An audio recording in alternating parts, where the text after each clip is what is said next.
اور اے پیغمبر، اگر ہم کوئی عذاب جس کا ان لوگوں سے وعدہ کرتے ہیں تمہاری آنکھوں کے سامنے نازل کریں یا اس وقت جب ہم تمہیں اٹھا لیں، بہرحال ان کو ہمارے ہی پاس لوٹ کر آنا ہے.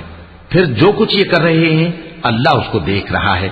اور ہر ایک امت کی طرف پیغمبر بھیجا گیا، پھر جب ان کا پیغمبر آ جاتا ہے تو ان میں انصاف کے ساتھ فیصلہ کر دیا جاتا ہے اور ان پر ظلم نہیں کیا جاتا. اور یہ کہتے ہیں کہ اگر تم سچے ہو تو جس عذاب کا یہ وعدہ ہے وہ آئے گا کب؟ کہہ دو کہ میں تو اپنے نقصان اور فائدے کا بھی کچھ اختیار نہیں رکھتا مگر جو اللہ چاہے.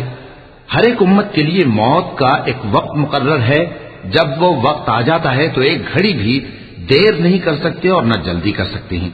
کہہ دو کہ بھلا دیکھو تو اگر اس کا عذاب تم پر ناگہاں آ جائے رات کو یا دن کو تو پھر گناہگار کس بات کی جلدی کرتے ہیں؟ کیا جب وہ آ واقع ہوگا تب اس پر ایمان لاؤ گے؟ اس وقت کہا جائے گا کیا اب ایمان لائے؟ اور اسی کے لیے تو تم جلدی مچایا کرتے تھے. پھر ظالم لوگوں سے کہا جائے گا کہ عذاب دائمی کا مزہ چکھو، اب تم انہی اعمال کا بدلہ پاؤ گے جو دنیا میں کرتے رہے. اور اے نبی، تم سے دریافت کرتے ہیں کہ آیا یہ سچ ہے؟ کہہ دو ہاں میرے رب کی قسم یہ سچ ہے، اور تم بھاگ کر اللہ کو عاجز نہیں کر سکو گے. اور اگر ہر ایک نافرمان شخص کے پاس روئے زمین کی تمام چیزیں ہوں تو وہ عذاب سے بچنے کے بدلے میں سب دے ڈالے، اور جب وہ عذاب کو دیکھیں گے تو پچھتائیں گے اور ندامت کو چھپائیں گے، اور ان میں انصاف کے ساتھ فیصلہ کر دیا جائے گا اور ان پر ظلم نہیں ہوگا. سن رکھو کہ جو کچھ آسمانوں اور زمین میں ہے سب اللہ ہی کا ہے. سن رکھو کہ اللہ کا وعدہ سچا ہے لیکن اکثر لوگ نہیں جانتے. وہی جان بخشتا اور وہی موت دیتا ہے اور تم لوگ اسی کی طرف لوٹ کر جاؤ گے. لوگوں، تمہارے پاس تمہارے پروردگار کی طرف سے نصیحت اور دلوں کی بیماریوں کی شفا اور مومنوں کے لیے ہدایت اور رحمت آ پہنچی ہے. کہہ دو کہ یہ کتاب اللہ کے فضل اور اس کی مہربانی سے نازل ہوئی ہے تو چاہیے کہ لوگ اس سے خوش ہوں. یہ اس سے کہیں بہتر ہے جو وہ جمع کرتے ہیں. کہو کہ بھلا دیکھو تو اللہ نے تمہارے لیے جو رزق نازل فرمایا تو تم نے اس میں سے بعض کو حرام ٹھہرایا اور بعض کو حلال. ان سے پوچھو کیا اللہ نے تمہیں اس کا حکم دیا ہے یا تم اللہ پر جھوٹ باندھتے ہو؟ اور جو لوگ اللہ پر جھوٹ باندھتے ہیں وہ قیامت کے دن کی نسبت کیا خیال رکھتے ہیں؟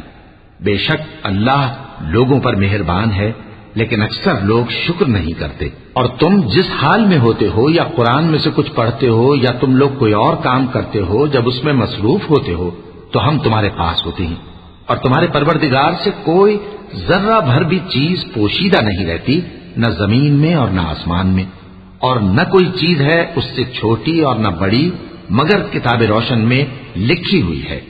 سن رکھو کہ جو اللہ کے دوست ہیں ان کو نہ کچھ خوف ہوگا اور نہ وہ غمناک ہوں گے، یعنی وہ جو ایمان لائے اور پرہیزگار رہے ان کے لیے دنیا کی زندگی میں بھی بشارت ہے اور آخرت میں بھی. اللہ کی باتیں بدلتی نہیں، یہی تو بڑی کامیابی ہے. اور اے پیغمبر، ان لوگوں کی باتوں سے آزردہ نہ ہونا کیونکہ عزت سب اللہ ہی کی ہے، وہ سب کچھ سنتا ہے، جانتا ہے. سن رکھو کہ جو مخلوق آسمانوں میں ہے اور جو زمین میں ہے سب اللہ ہی کے بندے ہیں، اور یہ جو اللہ کے سوا اپنے بنائے ہوئے شریکوں کو پکارتے ہیں وہ کسی اور چیز کے پیچھے نہیں چلتے، صرف گمان کے پیچھے چلتے ہیں اور محض اٹکلیں دوڑا رہے ہیں. وہی تو ہے جس نے تمہارے لیے رات بنائی تاکہ اس میں آرام کرو اور روز روشن بنایا تاکہ اس میں کام کرو. جو لوگ قوت سماعت رکھتے ہیں ان کے لیے اس میں نشانیاں ہیں. بعض لوگ کہتے ہیں کہ اللہ نے بیٹا بنا لیا ہے، اس کی ذات اولاد سے پاک ہے، وہ تو بے نیاز ہے. جو کچھ آسمانوں میں اور جو کچھ زمین میں ہے سب اسی کا ہے. اے افترا پردازو، تمہارے پاس اس قول باطل کی کوئی دلیل نہیں ہے. کیا تم اللہ کی نسبت ایسی بات کہتے ہو جو جانتے نہیں؟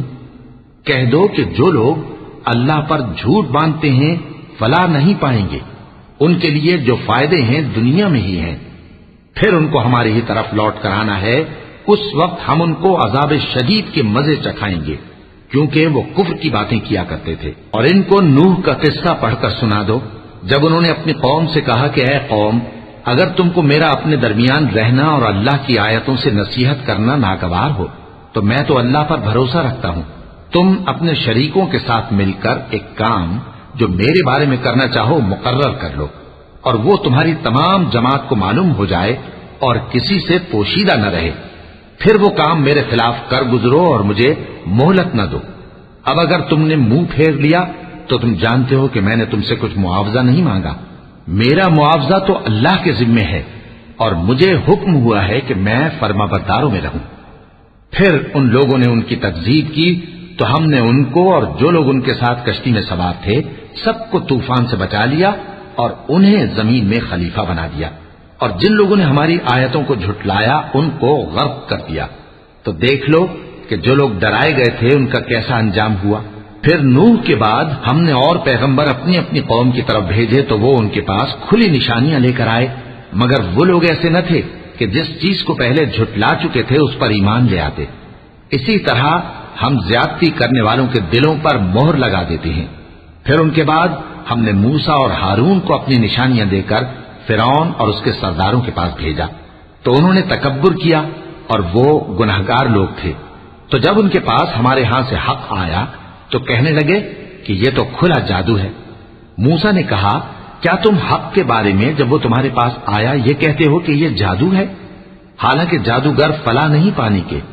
وہ بولے، کیا تم ہمارے پاس اس لیے آئے ہو کہ جس راہ پر ہم اپنے باپ دادا کو پاتے رہے ہیں اس سے ہم کو پھیر دو، اور اس ملک میں تم دونوں ہی کی سرداری ہو جائے، اور ہم تم پر ایمان لانے والے نہیں ہیں۔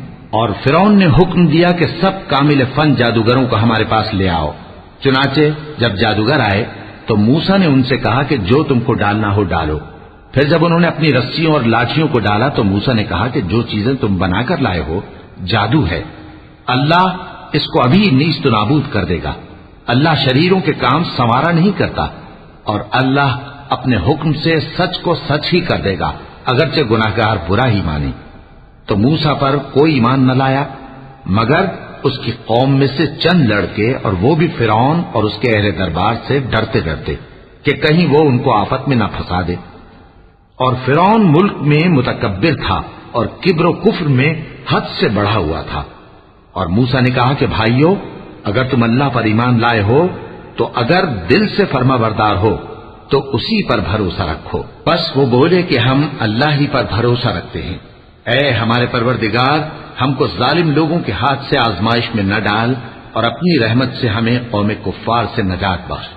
اور ہم نے موسیٰ اور اس کے بھائی کی طرف وحی بھیجی کہ اپنے لوگوں کے لیے مصر میں گھر بناؤ، اور اپنے گھروں کو قبلہ یعنی مسجدیں ٹھہراؤ، اور نماز قائم کرتے رہو، اور مومنوں کو خوشخبری سنا دو۔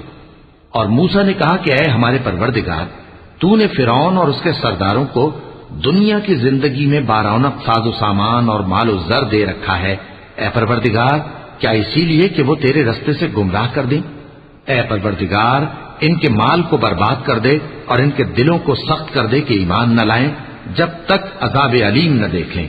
اللہ نے فرمایا کہ تمہاری دعا قبول کر لی گئی تو تم ثابت قدم رہنا اور بے عقلوں کے رستے پر نہ چلنا۔ اور ہم نے بنی اسرائیل کو سمندر سے پار کروایا تو فرعون اور اس کے لشکر نے سرکشی اور زیادتی کرتے ہوئے ان کا تعاقب کیا، یہاں تک کہ جب اس کو غرق کرنے والے عذاب نے آ پکڑا تو کہنے لگا، میں ایمان لایا کہ جس اللہ پر بنی اسرائیل ایمان لائے ہیں اس کے سوا کوئی معبود نہیں، اور میں فرما برداروں میں ہوں۔ جواب ملا کہ اب ایمان لاتا ہے، حالانکہ تو پہلے نافرمانی کرتا رہا اور مفسد بنا رہا، تو آج ہم تیرے بدن کو بچا لیں گے تاکہ تو پچھلوں کے لیے عبرت ہو، اور بہت سے لوگ ہماری نشانیوں سے بے خبر ہیں۔ اور ہم نے بنی اسرائیل کو رہنے کو عمدہ جگہ دی اور کھانے کو پاکیزہ چیزیں عطا کی، پھر بھی وہ باوجود علم ہونے کے اختلاف کرتے رہے۔ بے شک جن باتوں میں وہ اختلاف کرتے رہے تمہارا پروردگار قیامت کے دن ان میں ان باتوں کا فیصلہ کر دے گا۔ اب اگر تم کو اس کتاب کے بارے میں جو ہم نے تم پر نازل کی ہے کچھ شک ہو تو جو لوگ تم سے پہلے کی اتری ہوئی کتابیں پڑھتے ہیں ان سے پوچھ لو، تمہارے پروردگار کی طرف سے تمہارے پاس حق آ چکا ہے، تو تم ہرگز شک کرنے والوں میں نہ ہونا، اور نہ ان لوگوں میں ہونا جو اللہ کی آیتوں کی تکذیب کرتے ہیں، نہیں تو نقصان اٹھاؤ گے۔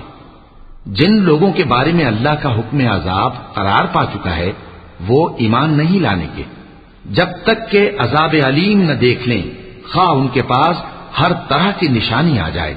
سو کوئی بستی ایسی کیوں نہ ہوئی کہ ایمان لاتی تو اس کا ایمان اسے نفع دیتا۔ ہاں، یونس کی قوم کہ جب ایمان لائی تو ہم نے دنیا کی زندگی میں ان سے ذلت کا عذاب دور کر دیا اور ایک مدت تک فوائد دنیاوی سے ان کو بہرہ مند رکھا۔ اور اگر تمہارا پروردگار چاہتا تو جتنے لوگ زمین میں ہیں سب کے سب ایمان لے آتے۔ تو کیا تم لوگوں پر زبردستی کرنا چاہتے ہو کہ وہ مومن ہو جائیں؟ حالانکہ کسی شخص کو قدرت نہیں ہے کہ اللہ کے حکم کے بغیر ایمان لائے، اور جو لوگ بے عقل ہیں ان پر وہ کفر و ذلت کی نجاست ڈالتا ہے۔ ان کفار سے کہو کہ دیکھو تو آسمانوں اور زمین میں کیا کیا کچھ ہے، اور جو لوگ ایمان نہیں رکھتے نشانیاں اور ڈرانے والے ان کے کچھ کام نہیں آتے۔ سو جیسے برے دن ان سے پہلے لوگوں پر گزر چکے ہیں اسی طرح کے دنوں کے یہ منتظر ہیں۔ کہہ دو کہ تم بھی انتظار کرو، میں بھی تمہارے ساتھ انتظار کرتا ہوں۔ پھر ہم اپنے پیغمبروں کو اور مومنوں کو نجات دیتے رہے ہیں، اسی طرح ہمارا ذمہ ہے کہ مسلمانوں کو بھی نجات دیں۔ اے پیغمبر، کہہ دو کہ لوگو، اگر تم کو میرے دین میں کسی طرح کا شک ہو تو سن رکھو کہ جن لوگوں کی تم اللہ کے سوا عبادت کرتے ہو میں ان کی عبادت نہیں کرتا، لیکن میں اس اللہ کی عبادت کرتا ہوں جو تمہاری روحیں قبض کر لیتا ہے، اور مجھ کو یہی حکم ہوا ہے کہ ایمان لانے والوں میں ہو جاؤں، اور یہ کہ اے نبی سب سے یکسو ہو کر دین اسلام کی پیروی کیے جاؤ اور مشرکوں میں ہرگز نہ ہونا، اور اللہ کو چھوڑ کر ایسی چیز کو نہ پکارنا جو نہ تمہارا کچھ بھلا کر سکے اور نہ کچھ بگاڑ سکے۔ اب اگر ایسا کرو گے تو ظالموں میں ہو جاؤ گے، اور اگر اللہ تم کو کوئی تکلیف پہنچائے تو اس کے سوا اس کا کوئی دور کرنے والا نہیں، اور اگر تم سے بھلائی کرنی چاہے تو اس کے فضل کو کوئی روکنے والا نہیں۔ وہ اپنے بندوں میں سے جسے چاہتا ہے فائدہ پہنچاتا ہے، اور وہ بخشنے والا ہے، مہربان ہے۔ کہہ دو کہ لوگوں تمہارے پروردگار کے ہاتھ سے تمہارے پاس حق آ چکا ہے، تو جو کوئی ہدایت حاصل کرتا ہے تو ہدایت سے اپنے ہی حق میں بھلائی کرتا ہے، اور جو گمراہی اختیار کرتا ہے تو گمراہی سے اپنا ہی نقصان کرتا ہے، اور میں تمہارا وکیل نہیں ہوں۔ اور اے پیغمبر، تم کو جو حکم بھیجا جاتا ہے اس کی پیروی کیے جاؤ اور تکلیفوں پر صبر کرو یہاں تک کہ اللہ فیصلہ کر دے، اور وہ سب سے بہتر فیصلہ کرنے والا ہے۔